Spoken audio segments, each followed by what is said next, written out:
Hello everyone, welcome to Neso school.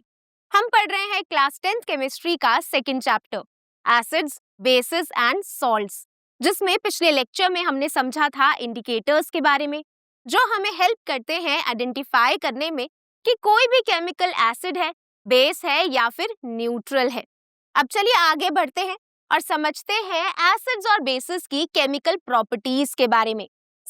हमारे आज के लेक्चर का नाम है reaction of acids and bases with metals, जिसमें हमारा आज का एक ही टॉपिक होगा, reaction of acids and bases with metals. और इस टॉपिक में हम समझेंगे कि एसिड और बेस मेटल्स के साथ कैसे रिएक्ट करते हैं। अब ये टॉपिक आपकी बुक में यहाँ पर और इसके नेक्स्ट पेज पे यहाँ तक दिया हुआ है और आप देख सकते हैं कि इस टॉपिक में दो एक्टिविटीज इन्वॉल्व हैं। इस लेक्चर में हम इन दोनों एक्टिविटीज को डिटेल में समझेंगे। तो चलिए समझते हैं कि एसिड्स और बेसिस मेटल्स के साथ कैसे रिएक्ट करते हैं। तो सबसे पहले हम बात करते हैं एसिड की। एसिड जो हमें पता है ऐसे सब्सटेंसेस होते हैं जो टेस्ट में खट्टे होते हैं, जैसे कि हाइड्रोक्लोरिक एसिड, सल्फ्यूरिक एसिड। अब कोई भी एसिड मेटल के साथ रिएक्ट कैसे करता है?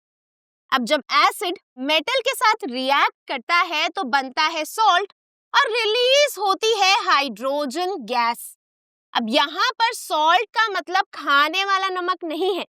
सॉल्ट एक ऐसा कंपाउंड है जो आयन से बना होता है। जब पॉजिटिव आयन नेगेटिव आयन के साथ जुड़ जाते हैं यानी कि बॉन्ड बना लेते हैं तो एक कंपाउंड बनता है जिसको हम बोलते हैं सॉल्ट। अब for example sodium ion. Sodium ion जैसे कि हमें पता है पॉजिटिव चार्ज कैरी करता है। जब बॉन्ड बनाता है क्लोराइड आयन के साथ जिसके पास नेगेटिव चार्ज होता है तो बनता है एक सॉल्ट जिसको हम बोलते हैं सोडियम क्लोराइड। Na+ जब Cl- के साथ कंबाइन करता है तो एक सॉल्ट बनता है जिसको हम बोलते हैं सोडियम क्लोराइड। ऐसे आयनिक कंपाउंड्स को हम बोलते हैं सॉल्ट्स। आई होप अब आपको क्लियर हो गया होगा कि सॉल्ट का क्या मतलब है। अब हम रिएक्शन पर वापस आते हैं। जब एसिड मेटल के साथ रिएक्ट करते हैं तो सॉल्ट बनता है और हाइड्रोजन गैस रिलीज होती है। अब चलिए इस रिएक्शन को इस एक्टिविटी की मदद से समझते हैं। तो जैसा कि आप देख सकते हैं यहाँ पर एक टेस्ट ट्यूब है जिसके अंदर प्रेजेंट है dilute sulphuric acid and zinc granules. Dilute sulphuric acid के बारे में हम पिछले लेक्चर्स में भी समझ चुके हैं। ये एक ऐसा सॉल्यूशन होता है जिसमें सल्फ्यूरिक एसिड का अमाउंट कम होता है लेकिन सॉल्वेंट यानी कि वाटर का अमाउंट बहुत ही ज्यादा होता है।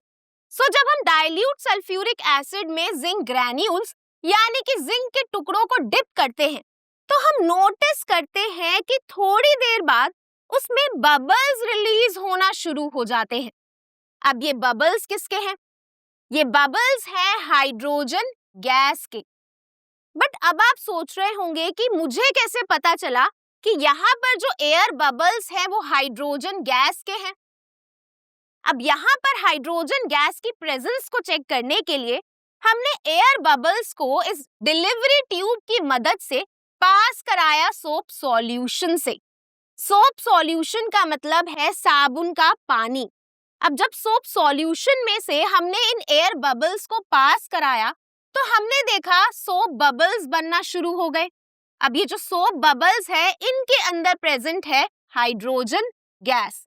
अब जब इन सोप बबल्स के पास हम एक बर्निंग कैंडल को पास लाए तो हमने देखा कि ये जो सोप बबल्स हैं ये बर्स्ट होना शुरू हो गए विद द पॉप साउंड। यानी कि जैसे ही हमने इस कैंडल को इन बबल्स के पास लेके आए वैसे ही ये जो बबल्स हैं ये बर्स्ट होना शुरू हो गए और हमें पॉप साउंड सुनाई दी। अब पॉप साउंड का मतलब है कि इन सोप बबल्स के अंदर जो एयर थी, जो गैस थी, वो हाइड्रोजन गैस थी। क्योंकि हाइड्रोजन गैस एक हाईली कंबस्टिबल गैस है, यानी कि एक ऐसी गैस है जो बहुत ज्यादा एनर्जी के साथ बर्न होती है।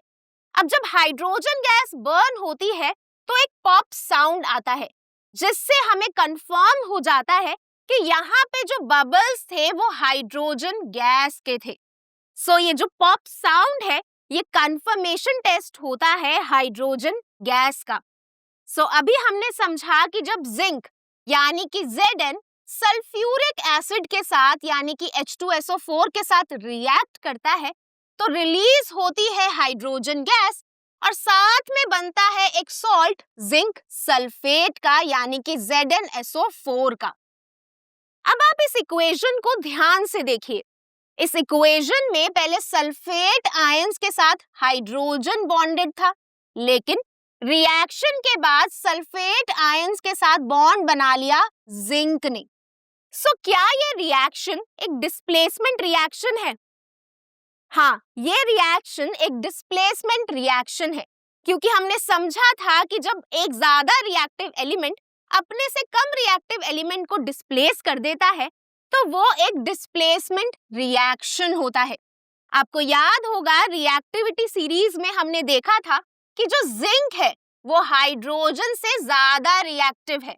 सो जो जिंक है उसने हाइड्रोजन को डिस्प्लेस कर दिया और खुद बॉन्ड बना लिया सल्फेट आयंस के साथ। सो ये रिएक्शन एक डिस्प्लेसमेंट रिएक्शन है। सो हमने समझा that metals displace hydrogen from an acid forming a salt and releasing hydrogen gas। जो metals हैं वो हाइड्रोजन को डिस्प्लेस कर देते हैं एसिड में से और बना लेते हैं सॉल्ट और रिलीज होती है हाइड्रोजन गैस। अब चलिए कुछ और एग्जाम्पल्स देखते हैं। सो सेकेंड एग्जाम्पल में मैंने लिया है मैग्नीशियम और हाइड्रोक्लोरिक एसिड यानी कि HCl। अब मैग्नीशियम जब रिएक्ट करेगा HCl के साथ तो क्या बनेगा? अब आपको याद होगा रिएक्टिविटी सीरीज में जो मैग्नीशियम है वो हाइड्रोजन से ज्यादा रिएक्टिव है। सो यहाँ पर भी मैग्नीशियम हाइड्रोजन को डिस्प्लेस कर देगा और बन जाएगा magnesium chloride and hydrogen gas. अब नेक्स्ट एग्जाम्पल में मैंने लिया है एल्यूमिनियम विद हाइड्रोक्लोरिक एसिड। अब ये जो रिएक्शन है ये भी बहुत आसान है, क्योंकि हमें पता है जो एल्यूमिनियम है वो हाइड्रोजन से ज्यादा रिएक्टिव है। सो यहाँ पर भी डिस्प्लेसमेंट रिएक्शन होगा जिसके बाद बनेगा AlCl3 यानी कि aluminium chloride and hydrogen gas. अब चलिए नेक्स्ट एग्जाम्पल को देखते हैं। अब इस एग्जाम्पल में मैंने लिया है कॉपर विद सल्फ्यूरिक एसिड। अब इस रिएक्शन में क्या प्रोडक्ट्स बनेंगे? ये रिएक्शन नहीं होगा, क्योंकि इस रिएक्शन में कॉपर है और हमें पता है कि जो कॉपर है वो रिएक्टिविटी सीरीज में हाइड्रोजन के नीचे प्रेजेंट होता है, यानी कि copper is less reactive than hydrogen. इसीलिए यहाँ पर जो कॉपर है वो हाइड्रोजन को डिस्प्लेस नहीं कर पाएगा। So no reaction will take place. So इन रिएक्शंस को करने के लिए हमें रिएक्टिविटी सीरीज को अच्छे से याद रखना होगा। सो आई होप अब आपको क्लियर हो गया होगा कि जब एसिड मेटल के साथ रिएक्ट करता है तो बनता है सॉल्ट और हाइड्रोजन गैस। अब यहाँ पर हमें एक एक्सेप्शन लर्न करनी है नाइट्रिक एसिड की। जब कोई मेटल नाइट्रिक एसिड के साथ रिएक्ट करता है तो हाइड्रोजन गैस रिलीज नहीं होती, H2O मॉलिक्यूल्स बनते हैं। बट ऐसा क्यों होता है ये हम आने वाले चैप्टर्स में समझेंगे। अब चलिए देखते हैं बेसिस का रिएक्शन मेटल्स के साथ। अब जो बेसिस है वो जनरली मेटल्स के साथ रिएक्ट नहीं करते। So bases generally do not react with metals, but strong bases react with specific metals like zinc and aluminium to produce a salt and hydrogen gas। जो bases हैं वो generally metals के साथ react नहीं करते, लेकिन जो strong bases होते हैं। अब strong bases कौन से हैं? Strong bases के example है sodium hydroxide and potassium hydroxide। So जो स्ट्रॉन्ग बेसिस है वो रिएक्ट कर लेते हैं कुछ स्पेसिफिक मेटल्स के साथ, जैसे कि जिंक, एल्यूमिनियम, और बनाते हैं सॉल्ट और हाइड्रोजन गैस। सो यहाँ पर लिखा है कि बेसिस मेटल्स के साथ रिएक्ट नहीं करते, लेकिन यहाँ पर कुछ एक्सेप्शंस हैं। जैसे जो स्ट्रॉन्ग बेसिस होते हैं सोडियम हाइड्रोक्साइड, पोटेशियम हाइड्रोक्साइड, ऐसे स्ट्रॉन्ग बेसिस कुछ मेटल्स के साथ रिएक्ट कर सकते हैं, जैसे कि जिंक एंड एल्यूमिनियम, जिसके बाद बनता है सॉल्ट और हाइड्रोजन गैस। तो चलिए इसके एग्जाम्पल्स देख लेते हैं। सो हमने यहाँ पर एग्जाम्पल लिया है स्ट्रॉन्ग बेस का, जो है सोडियम हाइड्रोक्साइड, और यहाँ पर मेटल हमने लिया है जिंक। सो जब NaOH जिंक के साथ रिएक्ट करता है तो बनता है सोडियम जिंकेट, जिसका फॉर्मूला है Na2ZnO2, और साथ में रिलीज होती है हाइड्रोजन गैस।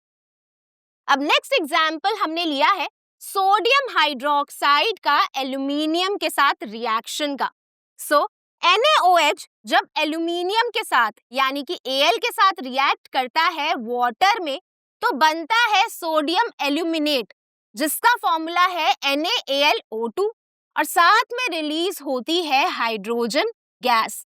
सो यहाँ पर हमें इन दोनों रिएक्शंस को अच्छे से लर्न करना है और सोडियम जिंकेट और सोडियम एल्यूमिनेट का फॉर्मूला भी अच्छे से याद करना है।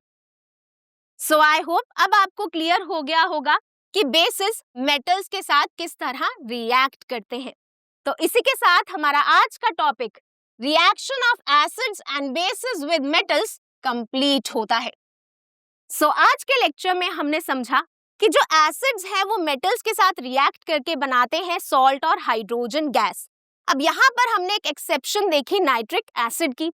अब नेक्स्ट हमने पढ़ा कि बेसिस मेटल्स के साथ जनरली रिएक्ट नहीं करते, लेकिन जो स्ट्रॉन्ग बेसिस होते हैं जैसे कि सोडियम हाइड्रोक्साइड, वो मेटल्स के साथ रिएक्ट करके बनाते हैं सॉल्ट और हाइड्रोजन गैस। अब जैसे सॉल्ट हमने पढ़ा था सोडियम जिंकेट। तो आज के लिए बस इतना ही। आई होप आपको ये लेक्चर अच्छा लगा होगा। अब मैं मिलूंगी आपसे नेक्स्ट लेक्चर में एक नए और इंटरेस्टिंग टॉपिक के साथ। Thank you.